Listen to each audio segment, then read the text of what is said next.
Namaste, viewers. Welcome to Jaipur Dialogue USA. Today, I wanted to talk about quickly on the subject matter that the distinguished gentleman, Mr. Joe Biden, doesn't want to leave Washington.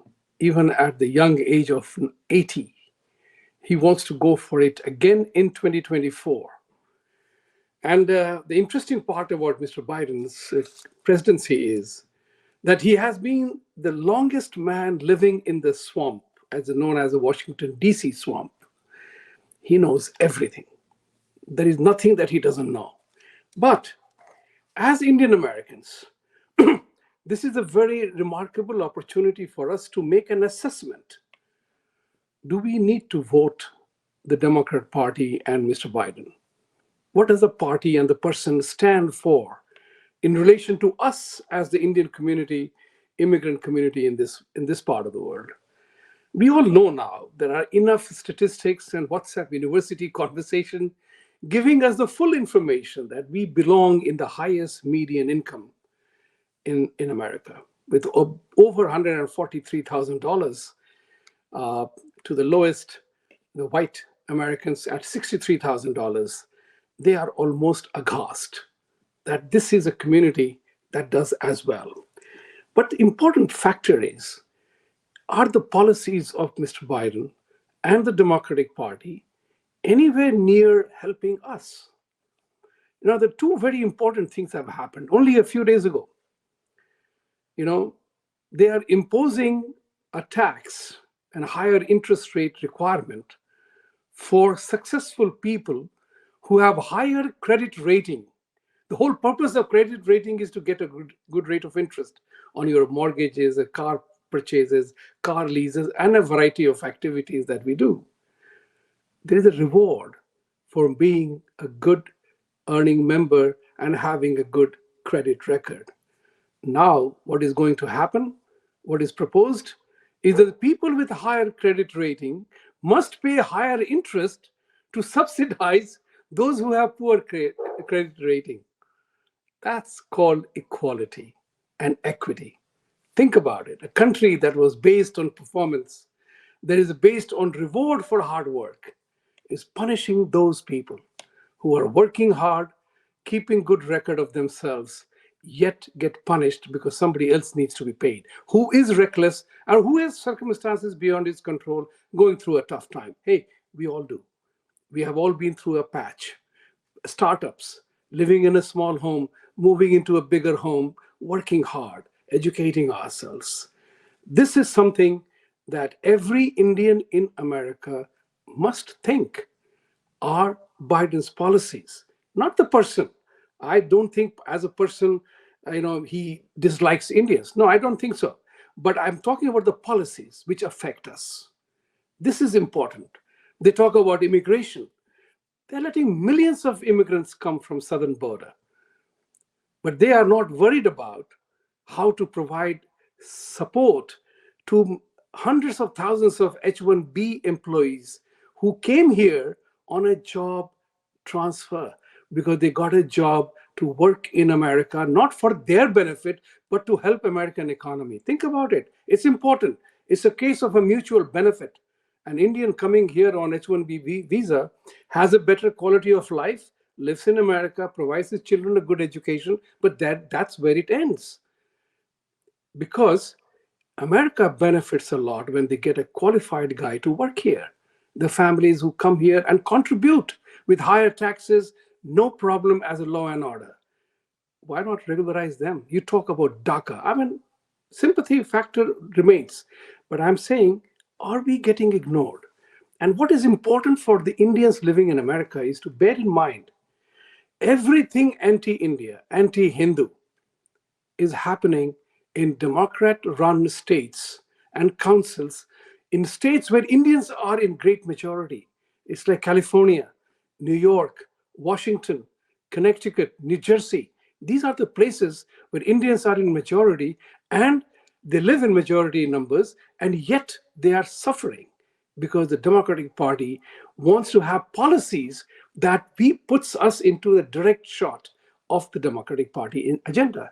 Think about it. Right now, as we speak, and I'm speaking today on Tuesday at about 1:25 p.m.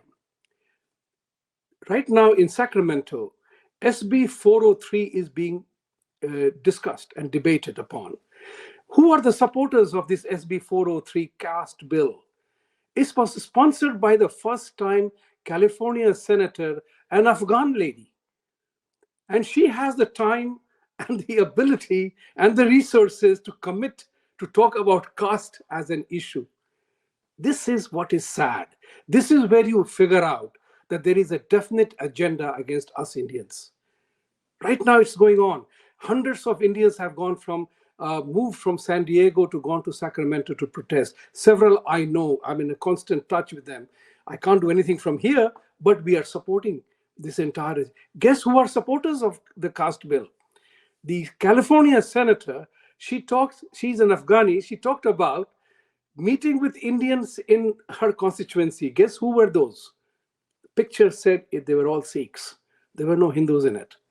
And she said, we have met a cross section of Indian people and sought their opinion. Oh yeah, people, there is a joke going around that the people who are supporting are not even Sikhs. They are the Khalistanis. Khalistanis.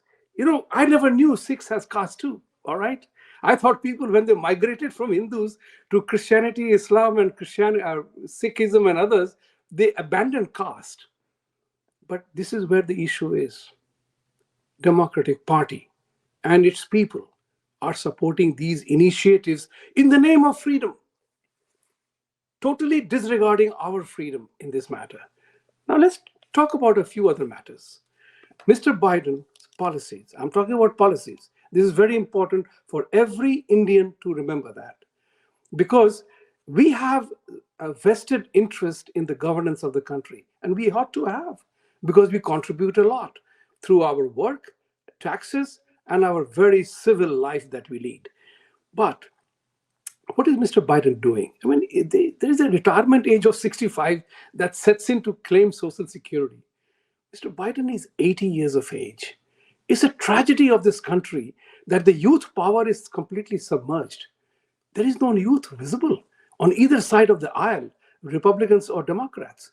I mean, it is truly a travesty of governance that a person who is the most powerful man in the world, politically speaking, is physically perhaps the equally weakest guy on the world at 80 years of age. The pretensions and show of Biden trying to jog, you know, those flash in the second burst of energy. Maybe it comes from the 5-hour energy shot that he must be taking. There are other very important issues, and this must not be forgotten. What has the Democratic Party done? Use your head and think about it. Use your head and think about it for the simple reason that ever since Mr. Biden took over the economy or the presidency, we have a new word called Bidenflation. Everything, the dollar is sinking. You know about Afghanistan. I mean, he talks about infrastructure bill, but hey, that was a non-partisan bill. There was a bipartisan bill. Everybody voted for that because they wanted infrastructure affects everybody. It's not president's claim or credit to that. That it happened on the watch is, yes, sure. He could have vetoed the bill, but he didn't, because infrastructure support is needed, and that's what sustains this United States economy. The other part, very dangerous, that Obama and Biden, a very prominent Democrat from Indian side, said just today morning that Obama and Biden keep India and Indians in good humor. Think about it. It's very important. Our money, our campaign contributions go without a count, and our votes go without a bargain. It's a cheap vote they get, guaranteed votes. Oh, these Indians will vote for us in any case. They are not Republicans, they won't go. It's time for us to think whose policies are benefiting us, whose policies are directly hurting us. We are in target. They are pandering to the votes through the specific vote banks, and we become in the target because we are taken for granted. The other issue is very important. Something like Vivek Ramaswamy pointed out yesterday, and something which I have said in the past. You can see the videos that I have done. Mr. Biden is not the president in the real terms. He's being managed. The man hardly, I mean, it's not my opinion. It's what everybody has seen, that this man, unfortunately, is a very smart man. In 2008, when he was one of the candidates with Mr. Barack Obama, he was very funny, witty. This Biden is not that Biden. Let me put it this way. So he may have had his virtues, but today, I would hope they say you retire when you see the moment has arrived. And I wish Mr. Biden retires voluntarily, despite his call to contest 2024. You know, being the president at the oldest age or youngest age doesn't matter.